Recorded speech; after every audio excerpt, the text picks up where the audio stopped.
Assalamualaikum warahmatullahi wabarakatuh.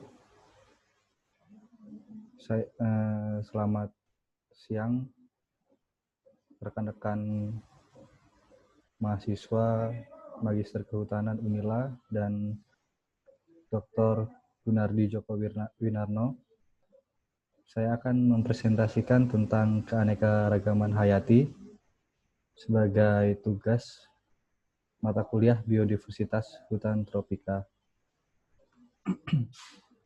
Keanekaragaman hayati yaitu keberagaman makhluk hidup berdasarkan perbedaan ciri yang dapat diketahui melalui observasi, yaitu pada tingkat genetik, tingkat spesies, dan tingkat ekosistem.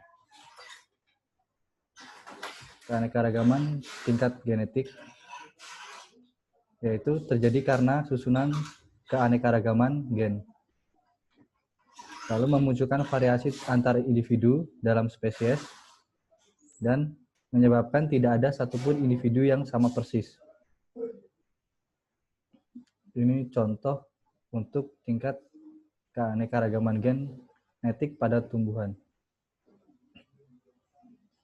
Lalu yang pada hewan dan pada manusia.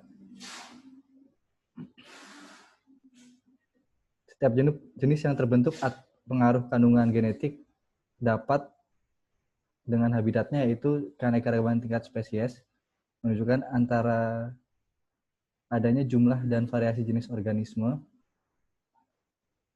Ini contohnya pada familia Araceae, ada aren, Arenga pinnata, kelapa, pinang, dan nipah. Pada habitat yang berbeda, dia memiliki keanekaragaman yang berbeda.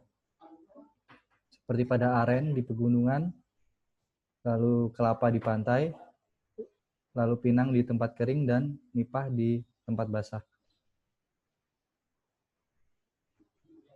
Keanekaragaman tingkat ekosistem menggambarkan jenis populasi dalam suatu wilayah yang ditunjukkan dengan adanya perbedaan faktor abiotik dan ditunjukkan dengan adanya perbedaan komposisi jenis pada populasi organisme. Seperti pada ekosistem hutan hujan tropis, savana, hutan gurung, dan padang rumput. Lalu seperti hutan deciduous, tundra, dan terumbu karang. Manfaat dari keanekaragaman hayati yaitu sumber plasma nutfah, produktivitas ekosistem, perlindungan air dan tanah, sarana pengembangan ilmu pengetahuan dan pendidikan, rekreasi dan wisata, nilai sosial budaya, dan pengatur iklim. Keanekaragaman hayati di Indonesia, 17-25% spesies makhluk hidup terdapat di Indonesia, 40.000 spesies tumbuhan, 350.000 spesies hewan, dan 12.000 spesies jenis jamur. Lalu terdapat 1.500 jenis monera terdapat di Indonesia. Ini perkiraan jumlah spesies biota utama: jamur, monera, rumput laut, lumut, Pteridoptia, tumbuhan berbunga, serangga, moluska, ikan, amfibi, reptil, burung, dan mamalia.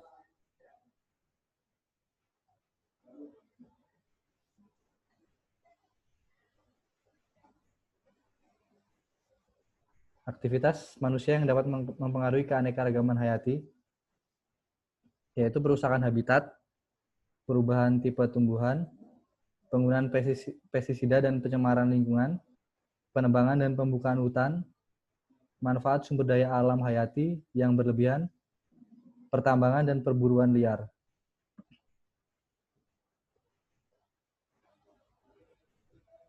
Aktivitas manusia untuk melestarikan sumber daya keanekaragaman hayati yaitu pembiakan in situ, yaitu pembiakan makhluk hidup yang langka dalam habitat aslinya, misalkan mendirikan cagar alam. Lalu pembiakan ex situ, yaitu pembiakan makhluk hidup yang langka di luar habitat aslinya, misalkan penangkaran hewan di kebun binatang. Klasifikasi makhluk hidup yaitu pengelompokan makhluk hidup ke dalam tingkatan tertentu berdasarkan kesamaan karakter yang dapat diamati antara lain morfologi, sifat genetik, dan tingkah laku. Tujuan klasifikasi adalah untuk menyederhanakan makhluk hidup yang beraneka ragam.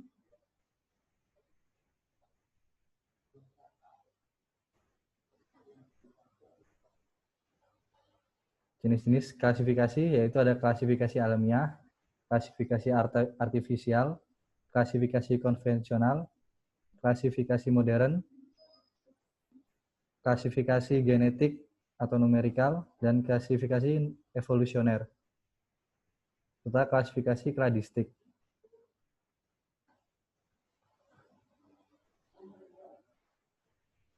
Sistem kingdom, ada 2 kingdom plantae animalia, 3 kingdom yaitu Monera, plantae, animalia, lalu ada menjadi 4 kingdom Monera, fungi, plantae, dan animalia. Lalu terdapat 5 kingdom Monera, protista, fungi, plantae, animalia, dan 6 kingdom virus, Monera, protestia, fungi, plantae, dan animalia. Binomial nomenklatur yaitu menggunakan bahasa Latin yang terdiri dari 2 kata. Kata pertama merupakan genera atau genus diawali huruf kapital, dengan kata kedua nama spesifik spesies ditulis dalam huruf kecil. Penulisan nama ilmiah ditandai dengan membuat 2 garis yang terpisah untuk nama genus dan nama spesies, atau dicetak dengan huruf miring. Contoh Varanus komodoensis. Terima kasih. Demikian presentasi dari saya. Saya akhiri. Wassalamualaikum warahmatullahi wabarakatuh.